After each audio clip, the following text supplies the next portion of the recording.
ኢንጂነር ምን እየሰራ ነው? ሲቪል ኢንጂነር ነህ? አዎ። ና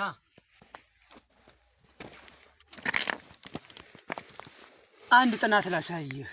ኢንተርናሽናል ጆርናል ኦፍ ኢንጂነሪንግ ላይ የታተመች አሪፍ ጥናት ናት። ጥናቷ ምንድነው? ፍሌክቸራል ቢሄቪየር ኦፍ ሬንፎርስድ ቢም ዊዝ ፓርሻሊ ሪፕሌስድ ኮንክሪት ቢሎው ኒውትራል አክሲስ ነው። ኮንክሪት እንደምናውቀው ዊክ ኢን ቴንሽን ነው። ስለዚህ ከኒውትራል አክሲስ በታች ያለው ስትራክቸር ለምሳሌ ሲምፕሊ ሰፖርትድ ቢም ቴንሽን ዞን ነው። ይህን ቴንሽን ዞን ፓርሻሊ ሪፕሌስ ብናደርገውስ? አንደኛ ሎው ግሬድ በሆነ ኮንክሪት ብንሞላውስ? ለምሳሌ ኖርማሊ ሲ25 ተጠቅመን ከሆነ ከኒውትራል አክሲስ በላይ ሲ25 ይሆናል።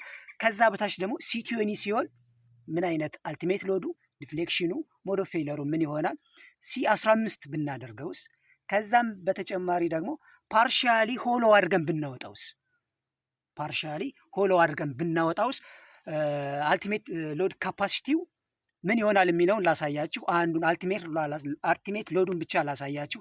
ሌሎቻችሁን አንብቡና ዲፍሌክሽኑ፣ ሞድ ኦፍ ፌይለሩ ምን ይመስላል የሚለውን ኮሜንት ላይ ታሳዩኛላችሁ።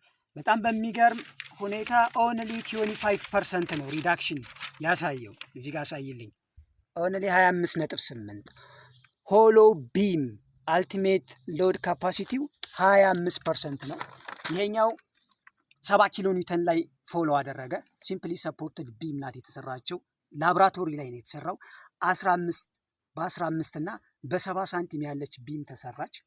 ማሽን ውስጥ ገባች። ሎድ አፕ ላይ ተደረገባት። ይሄኛው ኖርማሉ ዩኒፎርም የሆነው ማለት ነው። ምንም አይነት ክፍተትም ሎ ግሬድም የሌለው በ70 ኪሎ ኒውተን ነው የወደቀው። እኒኞች ደግሞ ከዚህ 25% ቀንሶ 50-60 አካባቢ ካፓሲቲ ያለው ማለት ነው። እኔ በዚህ ደረጃ ውጤቱን አልጠበቅኩም ነበረ። ስለዚህ እናንተ ደግሞ ሎው ሲሆን ሲ25 ከኒውትራል አክሲስ በላይ ከተጠቀምን፣ ከዛ በታች ደግሞ ሲ20 እና ሲ15 ሲሆን ሞድ ኦፍ ፌይለሩን፣ ዲፍሌክሽኑን እና ደግሞ አልቲሜት ሎድ ካፓሲቲውን ምን ያክል ዲፍረንስ ያመጣል ከኖርማሉ የሚለውን ደግሞ ኮሜንት ላይ ታሳውቁኛላችሁ። ሲቪል ኢንጂነሮች ካላችሁ ታይማችሁን በደንብ ተጠቀሙ። ጁኒየርም ሲኒየርም ያላችሁ ተማሪም ያላችሁ የተለያዩ ጆርናሎች አሉ።